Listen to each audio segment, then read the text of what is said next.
விஜய் இவ்வளவு நாளா திமுகவை தான் எதிர்த்துக்கிட்டு இருந்தாரு.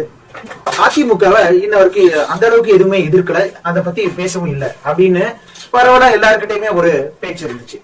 ஆனா இப்போ கடந்த லாஸ்டா பேசின அந்த ஸ்பீச்ல அதிமுகவையும் ஒரு ஊழல் கட்சி அப்படின்னு சொல்லி பயங்கரமா விமர்சனம் பண்ணிட்டாரு. அந்த விமர்சனத்துக்கு அப்புறம் அதிமுகவும் சரி, அதிமுக கூட இருக்கிற கூட்டணியில இருக்கிறவங்களும் சரி, ரொம்ப கடுமையாவே விஜய் அவர்களையும் தாக்கிக்கிட்டு இருக்காங்க. முதல்ல இருந்து அதிமுகவை எதிர்க்காம இருந்தது அப்படிங்கிறது ஒரு அரசியல் கணக்கு. என்னதான் அவர் மக்களுக்காக வந்திருந்தாலும் அரசியல் கணக்குன்னு ஒண்ணு இருக்கு. சோ அதனால திட்டுன்னு எல்லாத்தையுமே எதிர்க்க முடியாது, கொஞ்சம் கொஞ்சமா அப்படி எதிர்க்கலாம், கள நிலவரத்தை பார்த்துக்கிட்டு எதிர்க்கலாம் அப்படின்னு அவர் காத்துக்கிட்டு இருந்தாரு.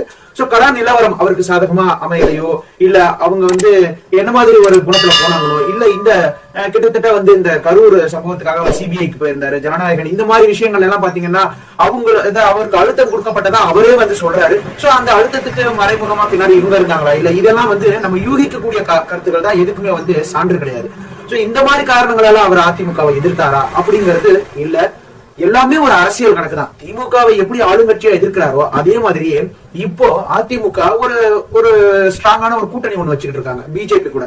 எங்க பிஜேபி உள்ள கொண்டு வந்துருவாங்களோ, இல்ல பிஜேபி கூட சேர்ந்து அதிமுக ஜெயிச்சிருவாங்களோ அப்படின்னு நினைக்கக்கூடியது எல்லாமே ஒரு சகஜமான அரசியல் கணிப்பு தான். அதாவது திமுகவும் சரி அதிமுகவும் சரி மிகப்பெரிய பலம் வாய்ந்த இரண்டு பெரிய கட்சிகள். இந்த ரெண்டு பெரிய கட்சிகளை எதிர்க்கிற அளவுக்கு பெரிய பலசாலி நானும் என்னுடைய கட்சியும் அப்படின்னு மக்கள் கிட்ட காண்பிக்கிறதுக்காக ரெண்டு பேருமே எதிர்க்கிறாரோ அப்படின்னா விஜய் தரப்புல இருந்து பாக்குறப்ப அதுதான் ஒரு உண்மையான கருத்தாவும் இருக்கலாம். ஆமா, நாங்க பலசாலியான கட்சி, நாங்க தான் மாற்று சக்தியா வந்திருக்கோம், திமுக இல்லைன்னா அதிமுக, அதிமுக இல்லைன்னா திமுக, இவங்க ரெண்டு பேருக்கு இடையில இவங்க ரெண்டு பேரும் எதிர்க்கக்கூடிய சக்தி எனக்கு தான் இருக்கு அப்படின்னு காண்பிக்கிறதுக்காக இப்படி ஒரு எதிர்ப்பா அதிமுக மேல அவர் கொடுக்கிறாரா அப்படின்னா ஒருவேளை இருக்கலாம், அதையும் ஏற்றுக்கொள்ளலாம் அப்படிங்கறதுதான் உண்மை.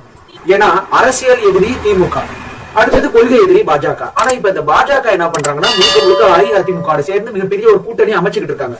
அப்ப அரசியல் எதிரிய எதிர்க்க இவ்வளவு நாள் எதிர்த்தாச்சு, அப்ப கொள்கை எதிரியையும் இப்ப எதிர்த்துதான் ஆகணும். சோ கொள்கை எதிரியை எதிர்க்கணும் அப்படின்னா அவங்களோட கூட்டணியில இருக்கிறவங்களையும் எதிர்த்துதான் ஆகணும்ன்றதுனால ஒரு ஊழல் கட்சி அப்படின்ற ஒரு மிகப்பெரிய ஒரு கடுமையான விமர்சனத்தை அதிமுக மேல வைக்க வேண்டிய ஒரு நிபந்தனைக்கு விஜய் அவர்கள் வந்துட்டாரு. இப்போ பவர்லயே இல்லாத இந்த ஏடிஎம்கே எதிர்க்கிறதுனால என்ன பிளஸ் என்ன மைனஸ் அதையும் பாத்துருவோம். மக்களுக்கு ஒரு நெரேட்டிவ் இருக்கு, அதாவது டிஎம்கே வெர்சஸ் ஏடிஎம்கே, இப்படிதான் ரொம்ப வருஷமா வந்துட்டு இருக்கு.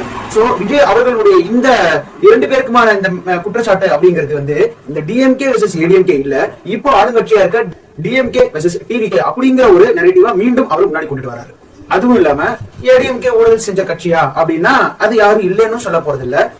ஏன்னா இந்த சொத்து குவிப்பு வழக்கா இருக்கட்டும், டெண்டர் இதெல்லாம் இருக்கட்டும், கொரோனா டைம்ல அந்த கிட்டு அந்த மாதிரியான ஒரு கரப்ஷனா இருக்கட்டும், நெக்ஸ்ட் பார்த்தோம் அப்படின்னா ஸ்டெர்லைட், அந்த தூத்துக்குடியில இருக்கக்கூடிய அந்த ஸ்டெர்லைட் ப்ராப்ளம் அப்படிங்கிறது தமிழ்நாட்டுல ரொம்ப பீக்ல இருக்கக்கூடிய ஒரு அது யாராலுமே அந்த விஷயத்தை மறக்கவே முடியாது. சோ நிர்வாக குறைபாட்டுல நடந்ததா அப்படிங்கிறது அதை பத்தின டீட்டெயிலா அது வேற, நம்ம அதை பத்தி பேசல. ஆனா அவங்களுடைய ஆட்சியில் அது நடந்தது அப்படிங்கறத அதை யாராலுமே மறக்க முடியாது.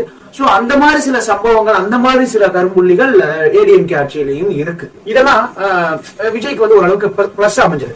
சரி, இதனால விஜய்க்கு என்ன மைனஸ் வரும் அப்படின்னு சொல்லி பார்த்தோம் அப்படின்னா, இப்ப ஏற்கனவே டிஎம்கே சைடு அவருக்கு ரொம்ப பிரஷர் ஆயிடுச்சு, அவங்களுடைய ஆதரவாளர்கள் ரொம்ப அவரை எதிர்க்க ஆரம்பிச்சிட்டாங்க.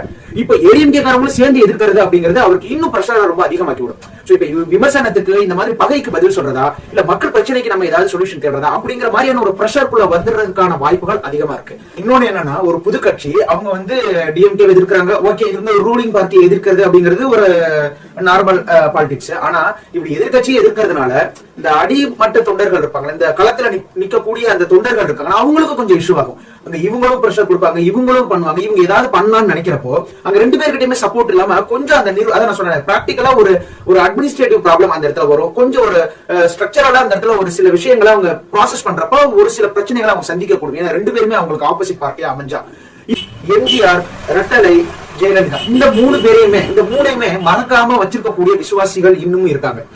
அதிமுக அப்படின்னாலே இந்த மாதிரியான ஒரு விசுவாசமான தொண்டர்கள் இன்னும் நிறைய பேர் இருக்காங்க. சோ இவங்க எல்லாம் இப்படி அதிமுகவை விஜய் அவர்கள் தாக்கி பேசும்பொழுது கொஞ்சம் டிசப்பாயிண்ட் ஆயிருவாங்க. ஐயோ, நம்மளுடைய கட்சி, நம்மளுடைய தலைவர் கட்சி, நம்மளுடைய தலைவர் பேர் சொல்லி நம்மளுடைய தலைவர் கட்சி அப்படி சொல்லிட்டாரு அப்படிங்கிற மாதிரியான ஒரு கண்ணோட்டத்துல கொஞ்சம் பேர் விலகிறவோ இல்ல கொஞ்சம் பேர் ஒரு மாதிரி அப்செட் ஆகவும் வாய்ப்பு இருக்கு. இதெல்லாம் விஜய் அவர்களுக்கு மிகப்பெரிய ஒரு மைனஸாகவும் அமையறதுக்கு வாய்ப்பு இருக்கு.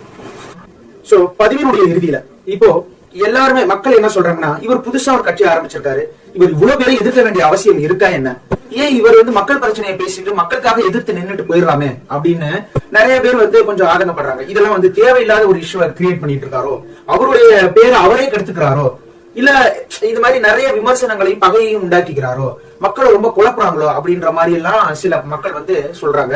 பட் விஜயனுடைய தரப்பு என்ன யோசிக்கிறாங்க அப்படின்னா, டிஎம்கே வெர்சஸ் ஏடிஎம்கே போகக்கூடாது, மீண்டும் இவங்க ரெண்டு பேரையுமே மாத்தி மாத்தி நம்ம மக்கள் தேர்வு செய்யக்கூடாது. அதனால அவங்க கிட்ட ரெண்டு கட்சிகளை பத்தியுமே பேசினாதான் ரெண்டு கட்சிகளையுமே அவங்க தேட ஆரம்பிப்பாங்க. அடுத்தது பார்த்தாங்கன்னா ரெண்டு பேருமே ஸ்ட்ராங் பொலிட்டிஷியன்ஸ், சோ இந்த அளவுக்கு கடுமையா எதிர்த்தாதான் அந்த களத்துல நம்ம நிக்க முடியும் அப்படிங்கிற ஒரு டெசிஷனும் எடுத்திருக்கலாம். ஆனா இந்த ரெண்டு பேருக்கும் எதிரா நான் தான் மாற்று சக்தி, மாபெரும் சக்தின்னு விஜய் சொல்றாரு. ஆனா டிஎம்கேவும் ஏடிஎம்கேவும் நீங்க பெரிய மாபெரும் சக்தி எல்லாம் இல்ல, எப்படி வேணாலும் தூக்கி போட்டு மிதிக்க முடியும் அப்படின்னு மிதிக்கிறாங்க. சோ 2026 எலெக்ஷன்ல இந்த மாபெரும் சக்தியா நிக்கக்கூடிய இந்த தாவிகா எப்படி இருக்க போகுது, இவர் எதிர்த்துக்கிட்டு இருக்க இந்த டிஎம்கேவும் ஏடிஎம்கேவும் என்ன மாதிரியான நிலைப்பாட்டுக்கு வர போறாங்க அப்படிங்கறத பொறுத்திருந்து பார்க்கலாம். நன்றி நண்பா.